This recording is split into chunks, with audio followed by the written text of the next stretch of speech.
लेकिन सबसे कठिन काम है अपने जीवन में उतार लेना। ये बड़ा कठिन काम है।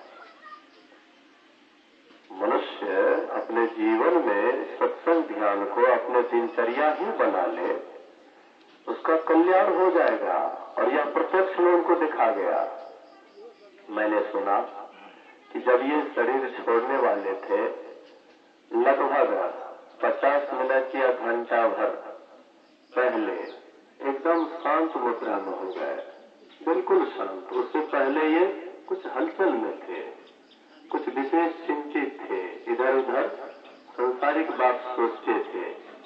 लेकिन 1 घंटा पूर्व सब तरफ से अपने मन को मोड़ करके बिल्कुल शिथिल हो गए, बिल्कुल स्थिर हो गए। और इनके मंझला लड़का सुरेंद्र बाबू बोले कि शायद उनको लगता था कि गुरु महाराज जी उनके आगे खड़े हैं, गुरु महाराज जी दर्शन दे रहे हैं, उनका वे दर्शन कर रहे हैं। और ऐसी अवस्था में उनका शरीर छूटा। क्या उनकी दुर्गति हो सकती है? कदापि नहीं। ऐसे सत्संगी, ऐसे व्यवहारिक सत्संगी, ऐसे व्यवहार में उतारने वाले जो कि अपने जीवन में ही सत्संग और ध्यान को ही प्रमुख समझ लिए, ऐसे व्यक्ति का कभी दुर्गति नहीं हो सकता है। गोस्वामी तुलसीदास जी महाराज कहते हैं, वाक्य ज्ञान अत्यंत निपुण, भव पार न पावई कोई, निसी गृह दीप की बातें तम निवृत्ति नहीं हुई। कोई वाक्य ज्ञान में अत्यंत निपुण है, दूसरे को समझाने में खूब कुशल है, लेकिन अपना वो समझिए नहीं रहा है, अपना उसका मन चंचल है, अपना मन उसका स्थिर नहीं है, अपना वे ध्यान करने के लिए नहीं जानते हैं, उच्छृंखल की तरह करते हैं, मन चंचल है, अपने मन को स्थिर नहीं किए हैं और दूसरे को उपदेश कर रहे हैं। लेकिन वे उपदेश करने के लिए ढंग से नहीं जानते थे, बढ़िया से नहीं करते थे, लेकिन जरूर वे व्यवहार में उतारे हुए थे। मैं उनसे जब से मिला, जब से उनका भेंट मुलाकात करने लगा, तब से मैंने देखा उनको बिल्कुल अपने जीवन में संत मत के ज्ञान को उतारे हुए थे।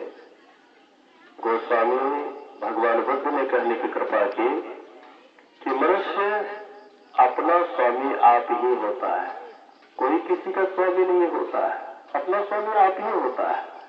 और ये दिखा दिए, श्रद्धेय कमलेश्वरी बाबू दिखा दिए करके कि देखिए संसार में हम कैसे आए और यहाँ से किस तरह से चले गए, किस तरह से चले गए। देखिए, वे पहले मानगंज के ही निवासी थे, मानगंज में ही रहते थे। वहां से यहाँ आए, कटही मोहम्मदगंज आए।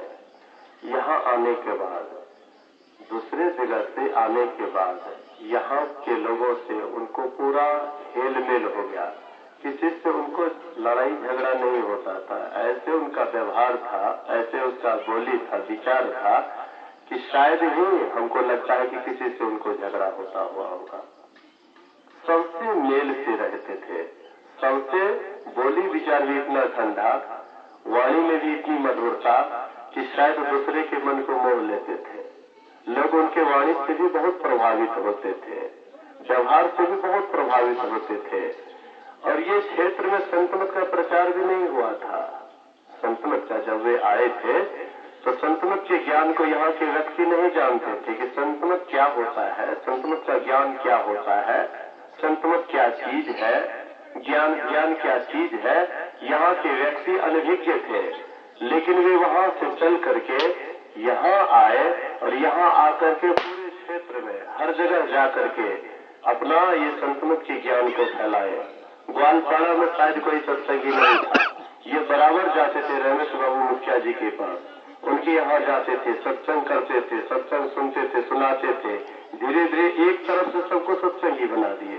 ये उन्हीं का देन है, ये उन्हीं का देन है। बहुत प्रिय थे, बहुत अच्छे आदमी थे, बहुत व्यवहारिक आदमी थे, उनसे हम लोगों को ज्ञान लेना चाहिए।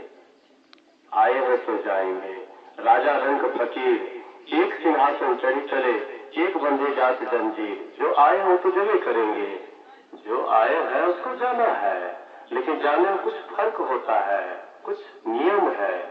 तो आए हैं तो जाएंगे, राजा रंग फकीर, राजा भी जाएंगे, एक भिखारी भी जाएंगे, एक फकीर भी जाएंगे, साधु महात्मा भी जाएंगे, लेकिन जानने में क्या अंतर है?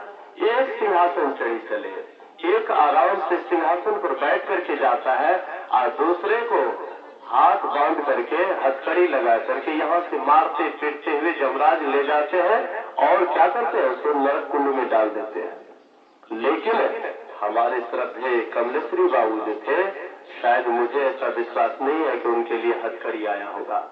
उनको आराम से, जो गुरु भक्त होते हैं, ईश्वर के भक्त होते हैं, मृत्यु देवता भी उसको आराम से ले जाते हैं, आदर के साथ ले जाते हैं, सम्मान के साथ ले जाते हैं, उसका अपमान नहीं करते हैं, भक्त का अपमान नहीं करते हैं। हाँ, कुभक्त का जरूर अपमान करते हैं, यहाँ से मारते पीटते हुए उसको ले जाते हैं, हथकड़ी लगा कर भी जाते हैं, कटा कुशा पर खींचते हुए जाते हैं। लेकिन जो ईश्वर भक्त होते हैं उनके आदर के साथ ले जाते हैं, आदर से ले जाते हैं। जैसे ध्रुव जी महाराज का जब अंतिम समय आया तो ध्रुव जी महाराज के पास मृत्यु देवता आए विमान लेकर के, और मृत्यु देवता ध्रुव जी महाराज से कहते, महाराज आपके लिए रथ तैयार है, आप चलिए इस पर रथ पर सवार होकर के, आपका समय पूरा हो गया। ध्रुव जी महाराज कहते हैं, तुम्हारे रथ का पौधान तो बड़ा ऊंचा है, लेकिन मैं कद का छोटा हूँ, तो फिर तुम्हारे रथ के पौधान पर मैं अपना पैर कैसे रखूंगा? इसलिए मैं नहीं जाऊंगा, जाओ अपना रथ लेकर के। मृत्यु देवता कहते, महाराज मेरा भी सौभाग्य है, ऐसे भक्त का अगर मेरे सिर पर चरण पड़ जाता तो मैं भी धन्य धन्य हो जाता, इसलिए महाराज मैं बैठ जाता हूँ और मेरे सिर पर आप पैर धर दीजिए और उसके बाद पौधान पकड़ के आराम से आप ऊपर चढ़ जाइए। मृत्यु देवता नीचे हो जाते हैं, बैठ जाते हैं, उनके सिर पर ध्रुव जी महाराज पैर रखते हैं और उसके बाद पौधान पकड़ के आराम से ध्रुव लोक को गमन करते हैं। मतलब देखिए भक्त का कितना आदर। मृत्यु देवता भी भक्त के चरण को अपने सिर पर रखते हैं, अपने सिर पर रखते हैं, सिर के मुकुट रखते हैं। ऐसे ही हमारे श्रद्धेय कमलेश्वरी बाबू थे, ये भी ध्रुव की तरह अटल रहे। यहाँ पर संसमत के बहुत प्रचारक हुए, लेकिन वे आए और फिर किधर से किधर बढ़ गए उसका कोई ठिकाना नहीं रहा। आप लोग जानते करते हैं, अगल बगल में इर्द गिर्द में संसमत के बहुत प्रचारक हुए, लेकिन वे इधर उधर डोलते रहे, लेकिन ये कभी भी तत्समत नहीं हुए। संतमत के ज्ञान से जैसे ये धारण किए वैसे अपने जीवन में उतार करके अंतिम में भी जीवन में उतार करके संतमत के ज्ञान को यहाँ से गए। जब शरीर छोड़ रहे थे, जिनका बिल्कुल शरीर स्थिर था और लगता था कि आंख में कुछ दर्शन हो रहा है, कुछ देख रहे हैं, ऐसे ही शांत चेहरा, शांत अवस्था में ये अपना शरीर छोड़ते हैं। भगवान कृष्ण ने कहने की कृपा की है, प्रयाण काले मनसा चले भक्तिया युक्त योग बलेन शिव ध्रुवोर मत प्राण मावेश सम्यक स्वतम परम पुरुष मुपैति दिव्यम। भगवान कृष्ण जो ये वाणी है, मैं भी एक बीच में उनसे भेंट करने के लिए आया था। लगभग 20 रोज हुआ होगा, 20 रोज से ऊपर या कुछ 2-4 रोज आगे पीछे, तो मैं भी आया था। उनको कुछ बेचैन अवस्था में मैंने देखा, तो मैंने कहा कि अब आपकी परीक्षा है, यही आपकी परीक्षा है। इस समय में अगर आप सतर्क रहिएगा तब तो आप जीत जाइएगा, इस समय अगर भूल कर जाइएगा तो शायद आप नीचे हो जाएंगे। मैंने उनको समझाया, समझने वाले आदमी थे, जैसे मैं इशारा किया समझ गए। मैंने यही भगवान कृष्ण, यही गीता ज्ञान को दोहराया।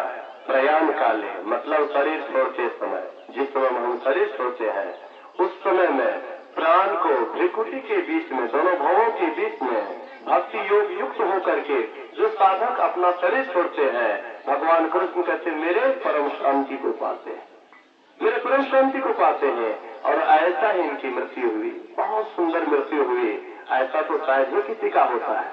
प्राय आप देखते होंगे आपके अड़ोस पड़ोस में, गांव समाज में लोग शरीर छोड़ते हैं, लेकिन शरीर छोड़ते समय उन्हें चिल्लाते हैं, आंख से आंसू बहाते हैं, व्याकुल होते हैं, चिल्लाते हैं, और यही चिल्लाहट समय में उनका शरीर छूटता है। लेकिन आप लोग इनको देखे होंगे, ये चिल्लाए नहीं, आराम से एकदम शिथिल हो गए, एकदम शिथिल हो गए। भक्ति योग युक्त जैसे हुआ जाता है वैसे ही अपने आप को शिथिल कर लिए और आराम से शरीर से निकलते हैं, कोई घबराहट नहीं, व्याकुलता नहीं। शरीर छोड़ते समय में आपको पता लग जाएगा कि ये